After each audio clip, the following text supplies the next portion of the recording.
Chana Mason, and today we're going to delve into something I like to call the rant. I'm often asked to help someone who wants to process their upset using the work of Byron Katie, but isn't clear about who or what is upsetting them in the first place.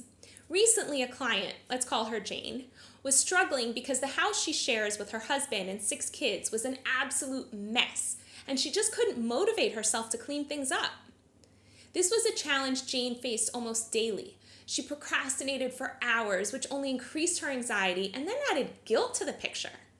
But she wasn't clear what was stalling her, why exactly she was so frustrated. I suggested that Jane just rant about the situation for about 5 minutes. Don't edit yourself, I told her. Just talk. Say everything that comes to you. Jane shared how unfair it felt that she had to do all the cleaning. No one else cares, she says, just me. Every time I clean the house, it just gets dirty again. It's not fair. The house should be clean without me. The kids should care about cleaning up.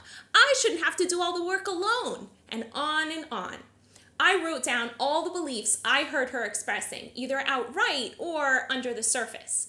1, it's not fair that I have to do all the cleaning. 2, the house should get clean without me. 3, the kids should care about the cleanliness of the house. And 4, the house always gets dirty anyway. The list continues, but you get the idea. This process of ranting helps to get all of your jumbled thoughts out of your head onto paper so you can organize them into a clear list of beliefs. You can rant verbally as someone else writes down the beliefs they hear from you, or you can rant on paper and afterwards read what you've written and glean out a collection of beliefs from your words. I personally find the ear of an objective outsider to be quite powerful. They're often able to help clarify your thoughts and read between the lines in a way that you might not be able to yourself. Negative emotions tend to cloud our thinking. So now that Jane's got an entire list of thoughts that can become grist for the mill, it's time to do the work. Now remember, when doing the work, we do one thought at a time. So I read my list back to Jane and asked her to pick the most gut-wrenching thought. She picked, the house should get clean without me. So remember, step 1, I asked, is it true that your house should get cleaned without you? She immediately replied, yes. Step 2, I asked, can you absolutely know that it's true? No, not really, she said. Step 3, I asked Jane how she reacted when she believed the thought. She told me her body felt closed, she was frustrated and upset.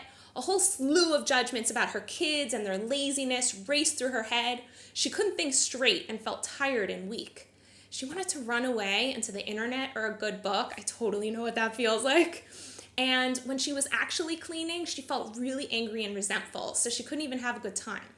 Then we moved on to step 4. Jane took a deep breath, and I asked her to imagine herself without the thought. She noticed her body was open and relaxed. The mess was still there, but it didn't stress her out. She just wanted to clean it and move on. Then we got to my favorite part of the work. Step 5. I asked Jane to turn around the thought, the house should get clean without me. One turnaround was, the house shouldn't get clean without me. Then she gave 3 reasons why that's true. Remember, we always need support to hold up our building. One reason was because then she wouldn't know where things are. Another reason, because her kids won't clean to her standards. And the third and most important reason was because she made an agreement with her husband that he would work outside the house and she would take care of the household. And she really liked that agreement. Another turnaround that Jane came up with was, the house should get cleaned with me. And this thought was true because 1, she loves living in an orderly home. 2, her family life runs so much more smoothly when the house is tidy. And 3, she's alive, healthy, and capable to do the job, more so than anyone else in the family.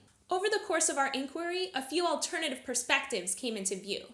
Jane realized that she's the one who cares about the house being messy, so it's upon her to change what's bothering her. She accepted the reality that the house simply wouldn't be clean without her efforts. We tackled a couple of the other thoughts from our list, and as often happens, she realized she no longer believed the rest of the statements. Now it's just time to go and clean. I recommend you try the rant whenever you can't figure out the focus of your upset. And if you need help, I'm here. Just send me an email and we can book a time to work either over the phone, video chat, or in person. I look forward to hearing from you. In the meantime, I wish you many little joys.